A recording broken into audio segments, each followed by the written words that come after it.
श्रीमद् भागवत महापुराण चतुर्थ स्कंद अध्याय 5। श्रीमद् भागवत महापुराण चतुर्थ स्कंद पंचम अध्याय। वीरभद्रकृत दक्षयज्ञ विध्वंस और दक्षवध।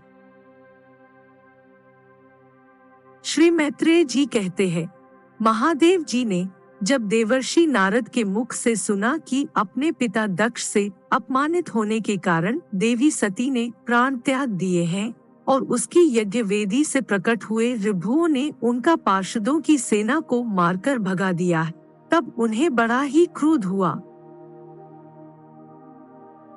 उन्होंने उग्र रूप धारण कर क्रोध के मारे होठ चबाते हुए अपनी एक जटा उखाड़ ली जो बिजली और आग की लपट के समान दीप्त हो रही थी, और सहसा खड़े होकर बड़े गंभीर अट्टहास के साथ उसे पृथ्वी पर पटक दिया। उससे तुरंत ही एक बड़ा भारी लंबा चौड़ा पुरुष उत्पन्न हुआ। उसका शरीर इतना विशाल था कि वह स्वर्ग को स्पर्श कर रहा था।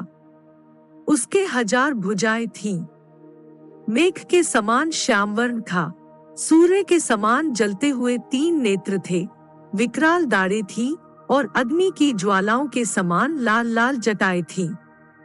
उसके गले में नरमुंडों की माला थी और हाथों में तरह तरह के अस्त्र शस्त्र थे।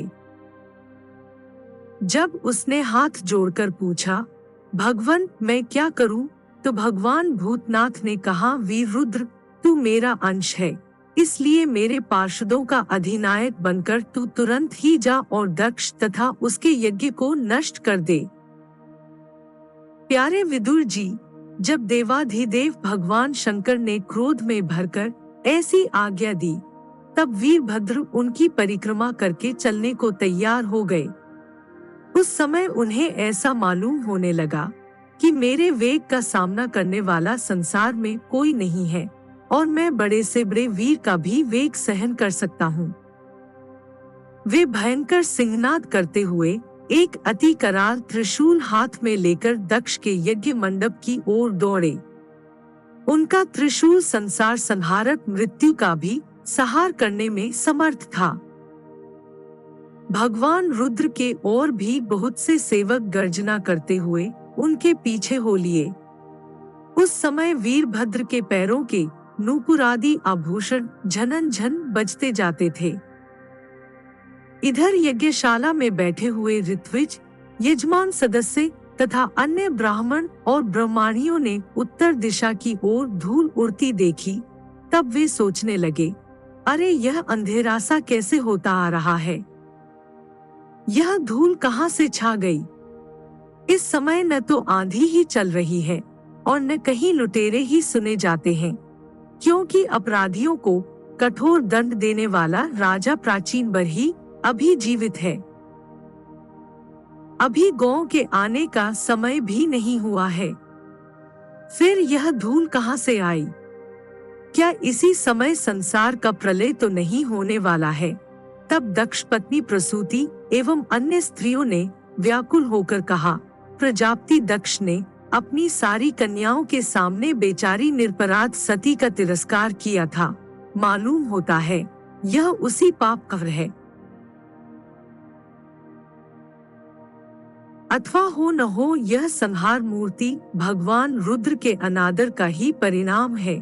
प्रलय काल उपस्थित होने पर जिस समय वे अपने जटाजूट को बिखेर कर तथा शस्त्रास्त्रों से सुसज्जित अपनी भुजाओं को ध्वजाओं के समान फैलाकर तांडव नृत्य करते हैं, उस समय उनके त्रिशूल के फलों से दिग्गज बिंध जाते हैं तथा उनके मेघगर्जन के समान भयंकर अट्टहास से दिशाएं विदीर्ण हो जाती हैं। उस समय उनका तेज असह्य होता है। वे अपनी भौहें टेढ़ी करने के कारण बड़े दुर्धर्ष जान पड़ते हैं और उनकी विकराल दाढ़ों से तारागण अस्त्र व्यस्त हो जाते हैं। उन क्रोध में भरे हुए भगवान शंकर को बार बार कुपित करने वाला पुरुष साक्षात विधाता ही क्यों न हो, क्या कभी उसका कल्याण हो सकता है। जो लोग महात्मा दक्ष के यज्ञ में बैठे थे, वे भय के कारण एक दूसरे की ओर कातर दृष्टि से निहारते हुए ऐसी ही तरह तरह की बातें कर रहे थे कि इतने में ही आकाश और पृथ्वी में सब ओर सहस्रों भयंकर उत्पात होने लगे।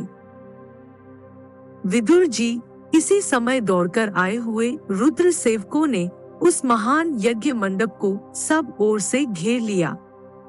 वे सब तरह तरह के अस्त्र शस्त्र लिए हुए थे।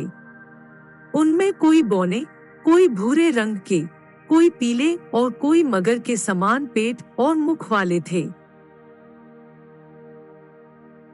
उनमें से किन्हीं ने प्रागवंश यज्ञशाला के पूर्व और पश्चिम के खंभों के बीच के आड़े रखे हुए डंडे को तोड़ डाला। किन्हीं ने यज्ञशाला के पश्चिम की ओर स्थित पत्नीशाला को नष्ट कर दिया। किन्हीं ने यज्ञशाला के सामने का सभा मंडप और मंडप के आगे उत्तर की ओर स्थित आग्निधरशाला को तोड़ दिया। किन्हीं ने यजमान गृह और पाकशाला को तहस नहस कर डाला। किन्हीं ने यज्ञ के पात्र फोड़ दिए, किन्हीं ने अग्नियों को बुझा दिया, किन्हीं ने यज्ञ कुंडों में पेशाब कर दिया और किन्हीं ने वेदी की सीमा के सूत्रों को तोड़ डाला। कोई कोई मुनियों को तंग करने लगे, कोई स्त्रियों को डराने धमकाने लगे और किन्हीं ने अपने पास होकर भागते हुए देवताओं को पकड़ लिया। मणिमान ने भृगु ऋषि को बांध लिया, वीरभद्र ने प्रजापति दक्ष को कैद कर लिया तथा चंडीश ने पूषा को और नंदीश्वर ने भग देवता को पकड़ लिया। भगवान शंकर के पार्षदों की यह भयंकर लीला देखकर तथा उनके कंकड़ पत्थरों की मार से बहुत तंग आकर वहां जितने ऋत्विज सदस्य और देवता लोग थे, सबके सब जहां तहां भाग गए। भृगु जी हाथ में श्रुवा लिए हवन कर रहे थे। वीरभद्र ने इनकी दाढ़ी मूछ नोच ली, क्योंकि इन्होंने प्रजापतियों की सभा में मूछें ऐंठते हुए महादेव जी का उपहास किया था। उन्होंने क्रोध में भरकर भगदेवता को पृथ्वी पर पटक दिया और उनकी आंखें निकाल ली, क्योंकि जब दक्ष देव सभा में श्री महादेव जी को बुराबला कहते हुए शाप दे रहे थे, उस समय इन्होंने दक्ष को सैन देकर उकसाया था। इसके पश्चात जैसे अनिरुद्ध के विवाह के समय बलराम जी ने कलिंगराज के दांत उखड़े थे, उसी प्रकार उन्होंने पूषा के दांत तोड़ दिए, क्योंकि जब दक्ष ने महादेव जी को गलियां दी थीं, उस समय ये दांत दिखाकर हंसे थे। फिर वे दक्ष की छाती पर बैठकर एक तेज तलवार से उसका सिर काटने लगे, परंतु बहुत प्रयत्न करने पर भी वे उस समय उसे धड़ से अलग न कर सके। जब किसी भी प्रकार के अस्त्र शस्त्रों से दक्ष की त्वचा नहीं कटी, तब वीरभद्र को बड़ा आश्चर्य हुआ। वे बहुत देर तक विचार करते थे। तब उन्होंने यज्ञ मंडप में यज्ञ पशुओं को जिस प्रकार मारा जाता था, उसे देखकर उसी प्रकार दक्षरूप उस यजमान पशु का सिर धड़ से अलग कर दिया। यह देखकर भूत, प्रेत और पिशाचादि तो उनके इस कर्म की प्रशंसा करते हुए वाह वाह करने लगे और दक्ष के दल वालों में हाहाकार मच गया। वीरभद्र ने अत्यंत कुपित होकर दक्ष के सिर को यज्ञ की दक्षिणाग्नि में डाल दिया और उस यज्ञशाला में आग लगाकर यज्ञ को विध्वंस करके वे कैलाश पर्वत पर लौट गए।